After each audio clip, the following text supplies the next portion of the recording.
हम देख पाते हैं डेविल को, जो पूरी तरह से कट बट चुका है। उसे दूसरा डेविल दिखता है, वो बोलता है तुम कौन हो? तो दूसरा डेविल कहता है हाय चीफ, कैसे हो?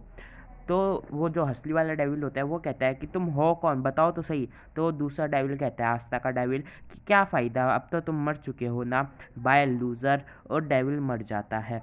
हाँ, सब देखते हो, बोलते हैं कि हमने ये कर दिया, ये तो बहुत अच्छी बात है। और आस्था की पावर्स भी ख़त्म हो जाती है। आस्था को यूनो संभाल के बाहर निकाल रहा होता है। और जो कैप्टन यामी होते हैं उनको भी तारीफ़ मिलने लग जाती है नकली ब्लू रोजेस के कैप्टन से। वो बोलते हैं काफ़ी अच्छा किया इंसान। तो वो कहते हैं कैप्टन यामी कि मेरा नाम यामी है और तुम, तो वो कहती है कि मेरा नाम भी चार्ली है और तुम ठीक तो हो ना। और वो रिकवर करने लग जाते हैं कैप्टन यामी को। यहाँ पे सब बोल रहे होते हैं कि शैडो पैलेस टूटने वाला है, हमें यहाँ से निकलना होगा। यूनो बोलता है कि अभी हम कैसे निकलेंगे, इतने सारे लोग हैं। तभी जो प्रिंस होते हैं, जो विजार्ड किंग होते हैं, उनके शरीर की लिमिट पूरी हो जाती है। वो बोलते हैं कि अब मेरा शरीर टूट रहा है। यहाँ पे जितने भी लोग होते हैं, कि जितने भी कैप्टन होते हैं, उनके सबकी लाइट्स कम होने लग जाती है। सब बोलते हैं कि यहाँ से निकलना होगा वरना हम मर जाएंगे। कैप्टन यामी कहते हैं अब तो हमारी लग गई, क्योंकि अभी ये लाइट भी चल जाएगी, हम दब के मर जाएंगे। और इतने में लाइट चली भी जाती है, मतलब कि उनकी बॉडी टूटने लग जाती है विजार्ड किंग की। सब बोलते हैं ये क्या हुआ, आस्था को ज़्यादा ही जोर का झटका लगता है। तभी वहाँ पे पोर्टल खुलता है और उस पोर्टल में से बाकी सारे मेंबर्स बाहर फेंक दिए जाते हैं। और उस पोर्टल के अंदर वीटो ही होते हैं, जो लिच के साथी थे आइज ऑफ मिडनाइट सन के। वीटो और दूसरा क्या नाम पता नहीं। तो वो कहते हैं कि अब तुम सब ठीक हो ना, अब तुम्हें पता चल गया मैं यहाँ पे क्यों आना चाहता था। और अब चलो यहाँ से। लिच तुमसे तो मेरे को कुछ ज़्यादा ही बदले लेने हैं और हिसाब भी चुकता करना है। लिच भी सोच रहा होता है कि ये क्या मुसीबत ले ली मैंने मोड़। कैप्टन यामी उस ट्रांसपेरेंट मतलब कि ब्लू और के कैप्टन को पकड़ के लाते हैं। उसे देख के कैप्टन यामी को आस्था कहता है अरे आप इसे भी पकड़ लाए, ये तो पुराने चोर कैप्टन है ना, और ये तो दूसरा आदमी जिसने मेरे पे हमला किया था फर्स्ट एपिसोड के अंदर। और इधर जो विजार्ड किंग होता है वो बोल रहे होते हैं कि अब हमें यहाँ से निकलना होगा और इसकी सील जल्दी से जल्दी तोड़नी होगी। सब तैयार। और सीलिंग मैजिक से उसकी सील तोड़ दी जाती है उस गेट की, और सब के सब वहाँ से निकल जाते हैं। सब बहुत खुश होते हैं कि हम यहाँ से जिंदा तो निकल गए, और सब गिरने लग जाते हैं सब ठीक तो है।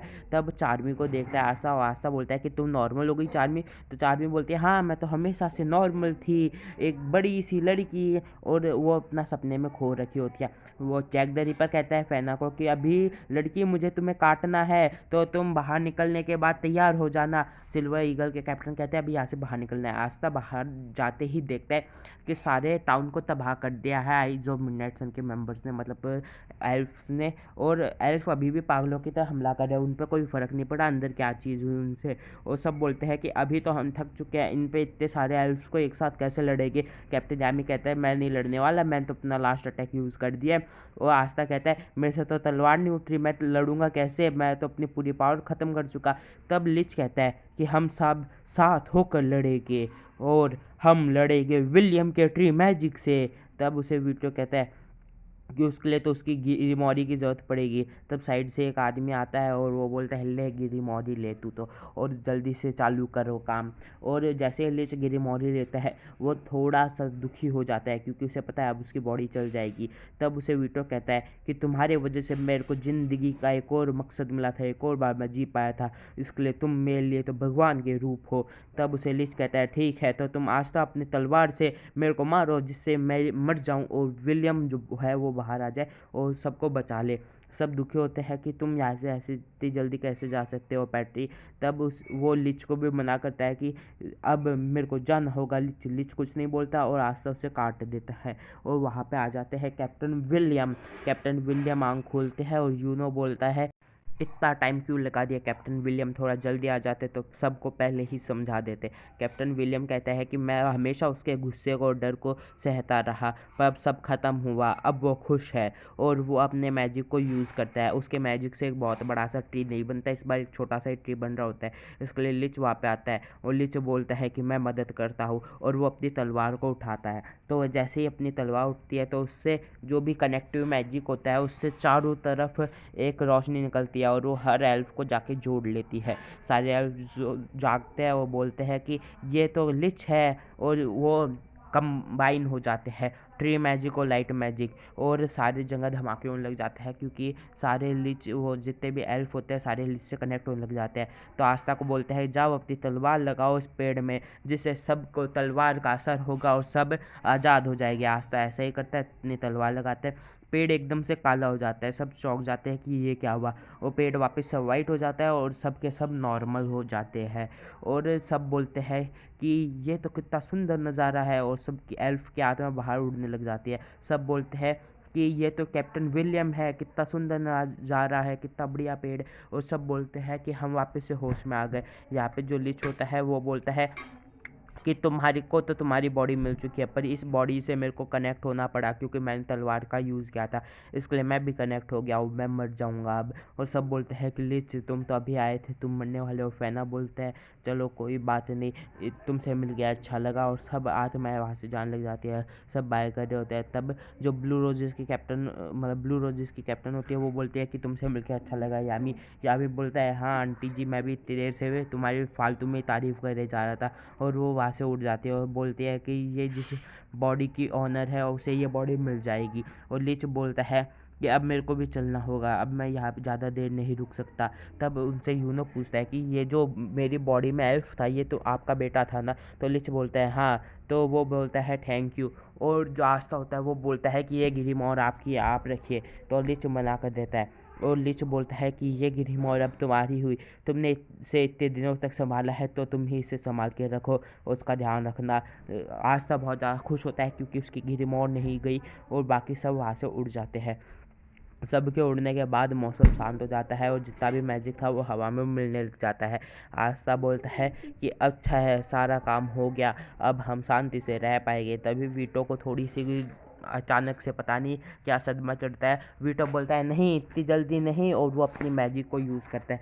उसके मैजिक से एक बहुत बड़ा सा धमाका होता है, वो तेज़ी से आसमान में जाने लग जाता है, और वो आसमान में जाके एक आत्मा को पकड़ के लिच की बॉडी में डाल देता है। और लिच की जो बॉडी होती है वो उसमें मैजिक फ्लो होने लग जाता है। और सबसे ज़्यादा रहना चौंकता है कि लिच की बॉडी में वापस से मैजिक कैसे आ गया, इसकी सोल अभी चली गई थी। वो हम देख पाते हैं वहाँ पे पैट्री होती है। पैट्री बोलती है कि मैं वापस कैसे आ गई, ये क्या रिक्रिएशन मैजिक था। तो वो बोलते हैं कि नहीं, मैं तुम्हारी बॉडी तो सिर्फ शिल्पी ने लिच की बॉडी से ही कॉपी करके बनाई थी, इसके लिए तुम इसमें वापस से फिट हो गए।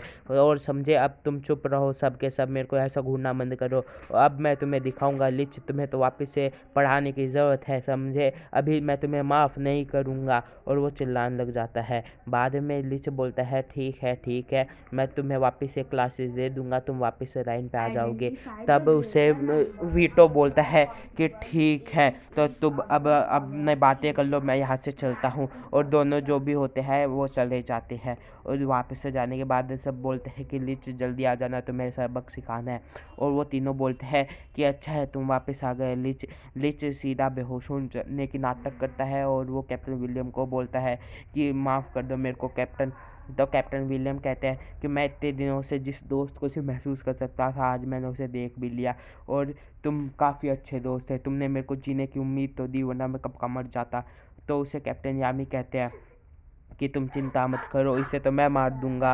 और जो कैप्टन यामी होता है वो बोलता है कि इसके वजह से विजार्ड किंग भी मर चुके हैं, बाकी सारे फालतू किंगों को तो हमने बचा लिया, पर विजार्ड किंग चले गए। आस्था की बॉडी दर्द करने लग जाती है। आस्था बोलता है नहीं नहीं बचाओ। तो उससे सब बोलते हैं कि इसकी सिल टूटे तो काफ़ी टाइम हो गया, इसे अब दर्द हो रहा है। और नीरव बोलती है ये तो बहुत ज़्यादा नाटक करता है, और उसकी तारीफ़ कर रहे होते हैं। जो कि फर्स्ट विज़ार्ड किंग होता है उससे वो नोबल पूछती है कि वो कौन है, तो उसका दर्द ख़त्म हो जाता है। वो बोलता है अरे वो तो वही है, लेजेंडरी फर्स्ट विज़ार्ड किंग, जिनके बाद में सब विज़ार्ड किंग बनने की प्रथा चालू हुई। और ये नीरो है अपनी वाली बर्ड, पर तुम नीरो थी तभी ज़्यादा बढ़िया लगती थी, तुम इंसान क्यों बन गई है, तुम उस बर्ड में काफ़ी अच्छा रोल प्ले कर रही थी, और तुम बहुत कमाल की बर्ड थी, मेरे को तुम्हारा ऑटोग्राफ चाहिए। तो नीरो बोलती है कि मैं बर्ड नहीं थी, मैं इंसान ही थी, वापस से इंसान बनी हूँ, समझे। मैं बड़ पता नहीं किस वजह से बन गई, और तुमने मेरे प्रिंस के साथ बदतमीजी की और क्यों की, और गाल खींचने लग जाती है।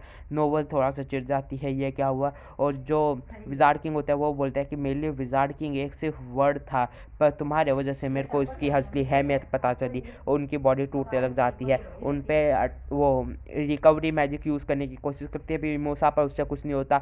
वो चिड़िया बोलती है, मतलब नीरो बोलती है कि प्रिंस, मैंने आपकी हमेशा सेवा की, और अब आप जैसा भविष्य चाहते थे वैसा बनाने की मैंने पूरी कोशिश की, पर अब हम नहीं रह सकते साथ में। तो उसे विजार्ड किंग कहते हैं, चलो कोई बात नहीं, तुमने मेरी हमेशा सेवा की और हमेशा मेरा ही बात मानी, और जो फ्यूचर मैं देखना चाहता था वो भी हो गया, और तुमने मेरे को 500 साल तक मरने से रोक के रखा, उसके लिए धन्यवाद। मैं रुक सकता था उतना, मैं रुका गया, अब मैं मरना होगा। और यहाँ पर होता है एपिसोड की एंडिंग। तो अब मिलेंगे अगले एपिसोड में। पर अगर आपको अगला एपिसोड जल्द से जल्द चाहिए तो इस वीडियो पर 100 लाइक करो, जल्दी से लाइक ठोको, और चैनल पर नए हो तो सब्सक्राइब भी कर लेना।